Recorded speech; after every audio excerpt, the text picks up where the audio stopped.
मैं देवेंद्र पटेल पिछले कई वर्षों से शिक्षण कार्य में संलग्न हूँ। अनेक परेशानियों के चलते कई बार विद्यार्थी अध्यापकों के समक्ष शिक्षा लेने के लिए उपस्थित नहीं हो पाते हैं। इस समस्या के दृष्टिगत मैंने YouTube पर एक नया प्लेटफार्म DPM क्लासेस के नाम से बनाया है, जिसमें विद्यार्थियों को क्लास के पैरेलल सारी सुविधाएं जैसे लेक्चर, नोट्स, एक्सरसाइज सॉल्विंग सब कुछ टोटल फ्री उपलब्ध कराया जा रहा है। इसका लाभ उठाएं। धन्यवाद। फ्रेंड्स, ये आज हम एक्सरसाइज 5J और डिफरेंशिएशन का जो टॉपिक चल रहा था उस पे हम पार्ट 13 यानी कि 13वां पार्ट लेके आए हैं और ये अंतिम पार्ट होगा। इस डिफरेंशिएशन के टॉपिक के समाप्त होने के बाद मोस्ट इम्पॉर्टेंट टॉपिक्स आपके शुरू होने वाले हैं, जो कि सभी कंपटीशन के स्टूडेंट्स के लिए आवश्यक होते हैं। Rolle's theorem, mean value theorem, उसके बाद आएगा आपका इंक्रीजिंग डिक्रीजिंग के बाद आएगा आपका मैक्सिमा मिनिमा, टेंजेंट नॉर्मल्स। ये सारे टॉपिक्स जो हैं कि बहुत ही इम्पॉर्टेंट होते हैं, तो 1 बाय 1 सारे टॉपिक के डिस्कशन करते जाएंगे। लेकिन पहले आज इसका 13वां पार्ट समाप्त करते हैं डिफरेंशिएशन का पूर्ण रूप से। और यहाँ पे जो भी क्वेश्चन इस पार्ट में आए हैं यानी कि 13 पार्ट में, ये बहुत ही स्पेशल क्वेश्चन हैं। आप ध्यान दें, ये क्वेश्चंस एग्जामिनेशंस में आपके कॉम्पिटिटिव एग्जाम्स में बहुत ज़्यादा पूछे जाते हैं। x इक्वल टू दिया गया है a cos t plus t sine t, y equal to दिया गया है a sine t minus t cos t। तो d2i बाई dx स्क्वायर कैसे कैलकुलेट करते हैं, इसको आपको बहुत अच्छी तरीके से सिखाना चाहता हूँ यहाँ पे। सबसे पहले हम x का डिफरेंशिएशन और y का डिफरेंशिएशन दोनों का t के सापेक्ष डिफरेंशिएट करते हैं। Differentiating with respect to t implies that dx by dt या फिर ddt ऑफ x का फंक्शन है तो ddt ऑफ x लिखा जाएगा, इक्वल्स टू यहाँ पे a बना हुआ है बाहर और cos t का differentiation minus sine t plus यहाँ पर दो पार्ट का मल्टीप्लिकेशन होगा है, यानी कि first function into differentiation of second plus second function यानी कि sine t into differentiation of first. आप ध्यान दें, ये आपस में कैंसिल्ड आउट हो जाता है। इक्वल्स टू यहाँ पे बचा a t cos t, केवल बचा dx बाई dt की वैल्यू आपने इस प्रकार से कैलकुलेट किया है। एंड ddt ऑफ y, इसको कैसे कैलकुलेट करते हैं आप समझने का प्रयास करें। a यहाँ पे बाहर बना रहेगा, sin t का डिफरेंशिएशन cos t। बहुत आराम से सॉल्व करना है। यहाँ पे विद्यार्थी कई बार थोड़ी सी जल्दबाजी कर बैठते हैं और क्वेश्चन समझ में नहीं आता है। फर्स्ट और सेकंड फंक्शन के अकॉर्डिंग इसको डिफरेंशिएट करेंगे। First function into differentiation of second, cos का differentiation minus sine t plus second function यानी कि cos t into differentiation of first यानी कि 1। सॉल्व करते हैं बेहद इत्मीनान से, यहाँ पे कोई जल्दबाजी नहीं करनी है। cos t और यहाँ पे ये प्लस हो जाएगा प्लस t साइन t और ये माइनस का cos t हो जाएगा। ये minus cos t plus cos t cancelled out हो जाते हैं। केवल यहाँ से बच रहा है a t साइन t। ये ddt ऑफ y की वैल्यू है। इसको इक्वेशन नंबर आप नाम दे सकते हैं 2, इसको इक्वेशन नंबर 1 नाम दे सकते हैं।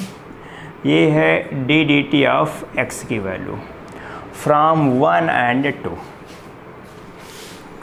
From 1 and 2।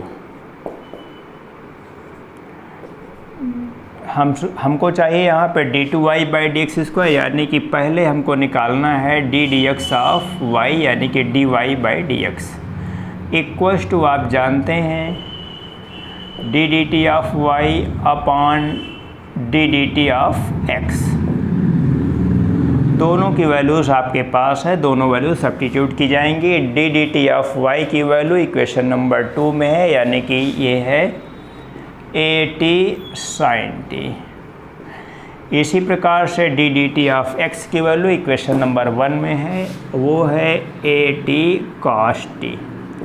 कुल मिला के यहाँ बना tan टी, ये ए टी से ए टी कैंसल्ड आउट हो जाता है। ये d y by d x की वैल्यू है आपकी। D y by d x यहाँ पर पढ़ा जाएगा, समझने का प्रयास करें। अब again differentiating with respect to x implies that d dx of dy by dx equals to d dx of tan t। यहाँ से मैं देख रहा हूँ कि इसका लेफ्ट साइड तो कंप्लीट हो जाएगा, d d x of d y by d x की वैल्यू तो कंप्लीट हो जाएगी, यहाँ पे हो जाएगा d two y by d x square. लेकिन राइट साइड में x के सापेक्ष डिफ्रेंशिएशन नहीं हो सकता, क्योंकि यहाँ पर डिफ्रेंशिएशन t के सापेक्ष, ये t यहाँ पे डिपेंडेंट वेरिएबल है। तो इसको चेन रूल के अकॉर्डिंग हम कैसे यहाँ पे अरेंज करते हैं, इस अरेंजमेंट को आपको सीखना है। इस अरेंजमेंट को यहाँ पर इस सवाल का टर्निंग पॉइंट आपको मिल रहा है, इसको सीखने का प्रयास करें। D D T of tan t into D T by d x, ऐसे लिख सकते हैं इसको। अब इस बड़े ब्रैकेट की क्वांटिटी को आप सॉल्व कर सकते हैं, ये हो जाएगा सेक स्क्वायर टी, और D x by D T की वैल्यू आपके पास इक्वेशन नंबर 1 में है। इसको न्यूमरेटर और डिनोमिनेटर के आपस में बदल देंगे तो ये हो जाएगा 1 by A T cos T.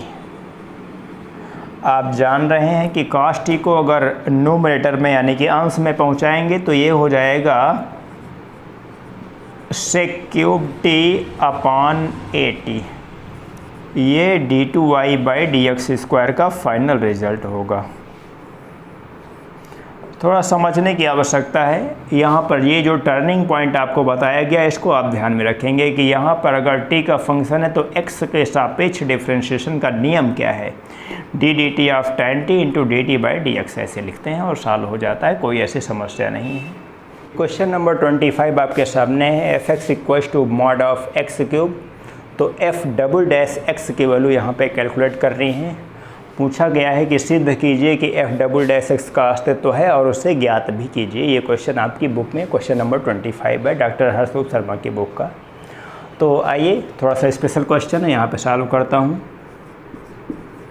इसका सलूशन केस फर्स्ट। यहाँ पे केस फर्स्ट में if x greater than or equal to 0, अगर x greater than or equal to 0 होगा तो एफ एक्स की वैल्यू जो हो जाएगी वो x क्यूब हो जाएगी। मॉडुलस हटेगा तो पॉजिटिव पे ओपन होगा यहाँ पे। अब यहाँ पर f डैश x और f डबल डैश x की वैल्यू कैलकुलेट करनी है। Implies that f dash x equal to ये हो जाएगा 3x स्क्वायर, और एक बार फिर से डिफ्रेंशिएट करेंगे, यानी कि एक बार लिख लेंगे यहाँ पर again differentiating with respect to x। f double dash x equal to हो जाएगा ये 6x। आप समझ सकते हैं, कोई ऐसी समस्या नहीं होगी आपको। केस सेकंड की बात करते हैं। यहाँ पे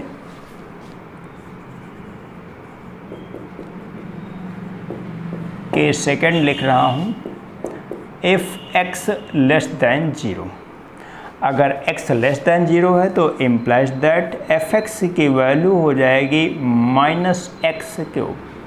मॉडुलस यहाँ पे निगेटिव पे ओपन होगा और पावर 3 है तो निगेटिव बना रहेगा इस प्रकार से। अब यहाँ पर differentiating with respect to x करूँगा तो f dash x equal to हो जाएगा ये -3x स्क्वायर। अगेन डिफ्रेंशिएट करूँगा तो f double dash x equal to हो जाएगा -6x। Implies that f dash x equal to, यहाँ पे आपने दिखाया है कि एक रिजल्ट आया है 3x स्क्वायर और दूसरा रिजल्ट आया है -3x स्क्वायर, और इसकी कंडीशन लिखनी आवश्यक है। x greater than or equal to 0 के लिए है, ये x लेस देन 0 के लिए है। And f double dash x की जो वैल्यू है आपने निकाली है यहाँ पे भी दो वैल्यूज़ हैं, एक वैल्यू है 6x और दूसरी वैल्यू है -6x। ये x greater than or equal to 0 के लिए है और ये x लेस देन 0 के लिए है। तो ये दोनों के दोनों रिजल्ट यहाँ पे सेटिस्फाइड करने वाले हैं। कारण ये है सेटिस्फाइड करने का कि अगर यहाँ पे x ग्रेटर देन 0 लिया गया था तो यहाँ पे रिजल्ट पॉजिटिव आया, यहाँ पे निगेटिव यानी कि 0 से छोटा लिया गया था तो निगेटिव आया। इसका मतलब ये हुआ कि ये दोनों वैल्यूज़ मैथमेटिक्स के रूल्स को फॉलो कर रही हैं। तो इसका मतलब यहाँ पे f' कैलकुलेट किया जा सकता है। यही काम यहाँ पे f"x के लिए भी है, यानी कि डबल डेरिवेटिव के लिए भी मैथमेटिक्स के बेसिक कंडीशंस मॉडुलस कंडीशन की यहाँ पे सेटिस्फाइड हो रही हैं। इसका मतलब ये हुआ कि ये जो कैलकुलेशन है यानी कि डबल डेरिवेटिव यहाँ पे कैलकुलेट किया जा सकता है। हमसे यही पूछा गया था कि f"x कैलकुलेट किया जा सकता है कि नहीं, तो यहाँ पे लिखना है कि अवश्य f"x कैलकुलेट किया जा सकता है, जो कि इस प्रकार से। ये आपकी बुक का क्वेश्चन नंबर 27 है। लिखा गया है एक फार्मूला यहाँ पे sin a + b = sin a cos b + cos a sin b। कहा गया है कि इस फार्मूले का यूज करके यहाँ पे आपको कोसाइन का योग फार्मूला, एडिशन फार्मूला यानी कि cos a + b का फार्मूला यहाँ पे कैलकुलेट करना है। तो इसका यूज कैसे करेंगे और डिफ्रेंशिएशन का कैसे यूज करेंगे, तो उसको समझने की ज़रूरत है। यहाँ पर आप देखें साइन के साथ दो एंगल हैं a और b। अब चाहे तो आप a को वेरिएबल मान लें और b को कांस्टेंट मान लें, चाहे आप b को वेरिएबल मान लें और a को कांस्टेंट मान लें, उससे कोई फ़र्क नहीं पड़ता है। मैं बार बार कह रहा हूँ आपसे, कोई दिक्कत नहीं, चाहे आप a को वेरिएबल b को कांस्टेंट या b को वेरिएबल a को कांस्टेंट मान लें। तो यहाँ पर मैं मानता हूँ, माना b एक नियतांक है यानी कि कांस्टेंट है और a एक ये परतंत्र चर यानी कि इंडिपेंडेंट वेरिएबल है, इंडिपेंडेंट वेरिएबल है। तो इसका डिफरेंशिएशन कैसे करते हैं, इसको इक्वेशन नंबर 1 नाम दे रहा हूँ। Now differentiating with respect to, यहाँ पे x के सापेक्ष डिफरेंशिएशन कर रहा हूँ। Now differentiating with respect to x implies that, यहाँ पे हो जाएगा ddx of sin a + b। यहाँ पे लिखने का तरीका सबसे पहले आपको देखना है, उसके बाद फिर आराम से एक एक स्टेप आपको सॉल्व करना है। Equals to ddx of sin a cos b plus ddx of cos a sin b।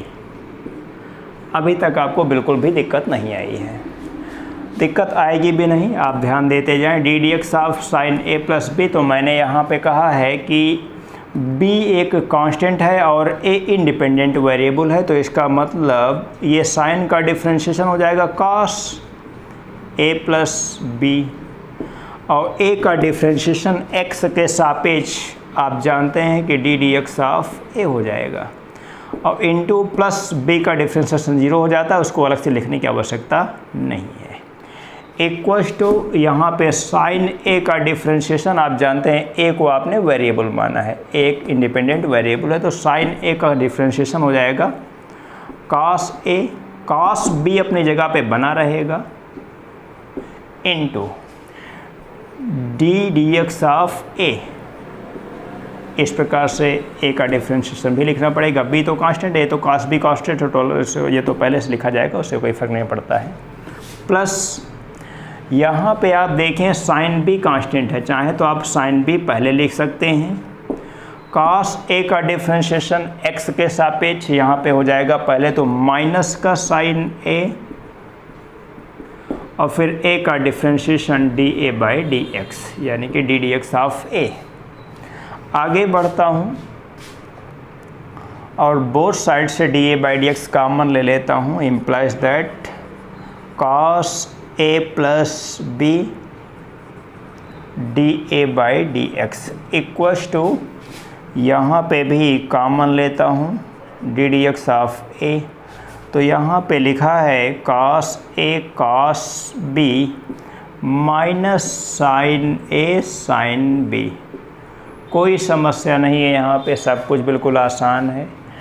ddx of a दोनों साइड से कैंसिल्ड आउट हो जाएगा, ये कांस्टेंट क्वांटिटी होगी तो कांस्टेंट क्वांटिटी यहाँ से कैंसिल्ड आउट हो जाती है।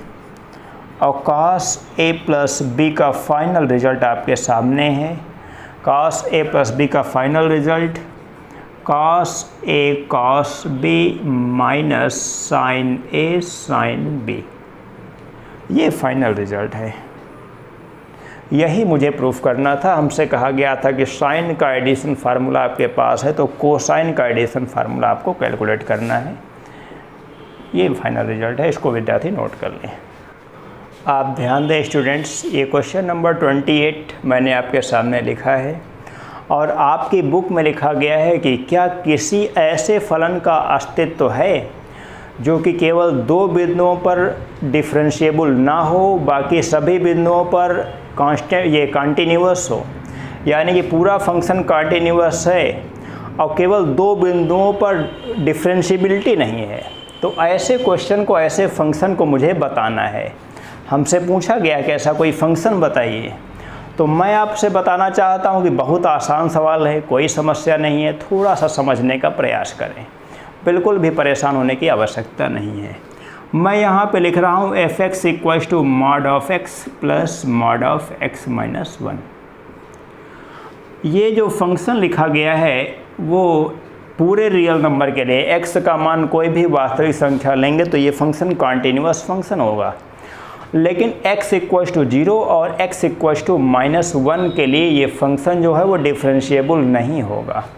विद्यार्थी कंटिन्यूटी और डिफरेंशिएबिलिटी के क्वेश्चंस बहुत सारे कर चुके हैं।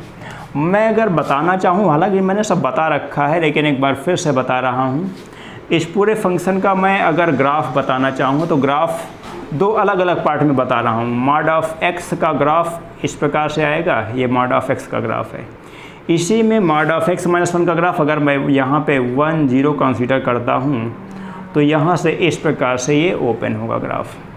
तो ये कॉर्नर पॉइंट्स पे अगर इसको O और इसको A मान लिया जाए तो कॉर्नर पॉइंट्स जहाँ पे भी होते हैं वहाँ पे कोई भी फंक्शन डिफरेंशिएबल नहीं होता है, यानी कि मॉडुलस फंक्शन कॉर्नर पॉइंट्स पे डिफरेंशिएबल नहीं होता है। यही बात पूछी गई थी, लेकिन आप देखें कि ये पूरे रियल नंबर के लिए पूरे फंक्शंस जो हैं वो कॉन्टिन्यूअस फंक्शंस हैं, तो बिल्कुल भी समस्या नहीं है। ऐसे फंक्शन का अस्तित्व तो बिल्कुल है, आपने दिखा दिया है। आप इसको आगे, हाँ कहा गया दिखाइए, दिखाइए का मतलब प्रूफ करना है। अब प्रूफ करने का मतलब आपको ये जो फंक्शन मैंने लिख रखा है इस फंक्शन का x इक्वल्स टू 0 पर डिफरेंशिएबिलिटी चेक करनी है, तो दिखाना है कि डिफरेंशिएबल नहीं है, और x इक्वल्स टू 1 पे डिफरेंशिएबिलिटी चेक करनी है और दिखाना है कि ये डिफरेंशिएबल नहीं है, यानी कि लेफ़्ट हैंड डिफरेंशिएबिलिटी और राइट हैंड डिफरेंशिएबिलिटी दोनों अलग अलग हैं। इसके पहले मैंने आपको तीसरे पार्ट में, जहाँ पे ये आपका ये 13वां पार्ट आपके सामने है, मैंने तीसरे पार्ट में आपको डिफरेंशिएबिलिटी और कंटिन्यूटी के बारे में बहुत अच्छा डिस्कशन किया है। विद्यार्थी वहाँ से डिफरेंशिएबिलिटी की इस चीज़ को समझने का प्रयास करें। अगर कोई दिक्कत आती है तो हमसे मिलें। स्टूडेंट्स ध्यान दें, ये क्वेश्चन नंबर 29 आपके सामने है। y equals to f(x) g(x) h(x) lmn a b c, ये एक डिटर्मिनेंट है। इस डिटर्मिनेंट में f(x) g(x) और h(x) तो आप देख रहे हैं कि ये सब x के फंक्शंस हैं, लेकिन lmn और a b c जो हैं वो सब कांस्टेंट यहाँ पे माने जाएंगे। हमसे कहा गया है कि इस डिटर्मिनेंट का डिफरेंशिएशन कैलकुलेट कीजिए। तो डिटर्मिनेंट का डिफरेंशिएशन कैलकुलेट करने के लिए हम यहाँ पर दो तरीके आपको बता रहे हैं। पहला तरीका तो ये है कि सीधे किसी फंक्शन का किसी डिटर्मिनेंट का जो डिफरेंशिएशन होता है वो सीधे किसी भी कॉलम या किसी भी रो के सापेक्ष डिफरेंशिएशन हो जाता है। बस आप चाहें तो इसके फर्स्ट रो का डिफरेंशिएशन कर दें, बाकी सबको उसी प्रकार से लिखा रहने दें, या फिर आप फर्स्ट कॉलम का डिफरेंशिएशन कर दें, बाकी सबको उसी प्रकार से लिखा रहने दें। तो ये जो है कि वो क्वांटिटी जो निकल के आएगी वो इस डिटर्मिनेंट का डिफरेंशिएशन कही जाएगी। या फिर आपको मैं बेसिक तरीके से बता सकता हूं कि सबसे पहले इस डिटरमिनेंट को मुझे सॉल्व करना है, इसकी डिटरमिनेंट वैल्यू कैलकुलेट करनी है और उसके बाद उसका डिफरेंशिएट करेंगे तो फिर से वही निकल के आएगा। आपको दिखाना चाहता हूं, पहले डिफरेंशिएट वैल्यू पहले इसका डिटरमिनेंट वैल्यू कैलकुलेट करता हूं, एकदम बेसिक तरीके से आपके बताता हूं। Implies that y equals to fx के साथ मल्टीप्लिकेशन में आप देखें, इससे जाने वाला रो और कॉलम नेगलेक्ट करते हैं, ये हो जाएगा mc minus nb minus gx के साथ मल्टीप्लिकेशन में ये पंक्ति और ये स्तंभ नेगलेक्ट करते हैं, यहाँ पे हो जाएगा lc minus na plus hx के साथ यहाँ पे मल्टीप्लिकेशन में इससे जाने वाला रो और कॉलम नेगलेक्ट करते हैं, ये हो जाएगा lb माइनस ma इस प्रकार से। अब आप देख रहे हैं कि ये y का एक फंक्शन है, यहाँ पे ये वेरिएबल है, बाकी ये कांस्टेंट है, ये वेरिएबल, ये फिर से कांस्टेंट, ये वेरिएबल, ये फिर से कांस्टेंट। अगर आप इसका डिफरेंशिएशन करना चाहें तो बहुत आसान है। Differentiating with respect to x implies that ddx of y equals to f dash x, ये क्वांटिटी अपनी जगह पे लिखी रहेगी, यानी कि mc माइनस nb माइनस यहाँ पे g डैश x हो जाएगा और ये हो जाएगा lc माइनस na और ये हो जाएगा प्लस का h डैश x लिखा जाएगा और ये हो जाएगा lb माइनस ma। आपने देखा इस प्रकार से ये डिफरेंशिएशन बहुत आसान है। या फिर अगर आपको जो मैंने बताया था, या तो एक तरीका हो गया या ddx of y equals to, मैंने आपको सीधे जो एक तरीका बताया था, मैंने कॉन्सेप्ट बताया था कि अगर आपको इस डिटरमिनेंट का कैलकुलेशन का यानी कि इसका डिफरेंशिएशन करना है तो चाहे किसी पंक्ति या किसी स्तंभ के सापेक्ष डिफरेंशिएशन कर दीजिए तो रिजल्ट सीधे वही आएगा। अगर इसको आप सीधे सीधे कॉलम 1 के सापेक्ष डिफरेंशिएट कर दें तो यहाँ पे क्या आ जाएगा, ध्यान दें, f dash x, g dash x, h dash x, बाकी l m n और ये a b c इस प्रकार से हो जाएगा। रिजल्ट चूँकि प्रूफ करके देना है, नहीं तो हम इसको पहले कॉलम के सापेक्ष भी विस्तार कर सकते थे। और आपको बताना चाहता हूँ कि अगर ये फाइनल रिजल्ट देना हो तो यहाँ पर जो भी रिजल्ट आएगा इसका मतलब ये होगा कि ये फाइनल रिजल्ट सेम ही आएगा। दैट्स ऑल, ये आपने देख लिया है, हैंस प्रूव्ड हो गया है। अब ये डिफरेंशिएशन का पार्ट आज समाप्त होता है। अगला जो पार्ट आपका बनेगा वो एक नया टॉपिक बनेगा जिसका नाम है इंक्रीजिंग और डिक्रीजिंग नहीं, उसका नाम होगा यहाँ पे रोले और मध्यमान प्रमेय। पहले आपकी किताब में यही है, अलग अलग बुक में थोड़ा सा अलग अलग क्रम दिया जाता है तो कई बार भूल भटक हो जाती है, तो उससे कोई घबराने की ज़रूरत नहीं है आपको। फिलहाल आप जो बुक सॉल्व कर रहे हैं डॉक्टर हर्षरूप शर्मा की बुक, उसका जो अगला टॉपिक है वो रोले और मध्यमान प्रमेय का है। अगले पार्ट में उसका डिस्कशन किया जाएगा। Thank you.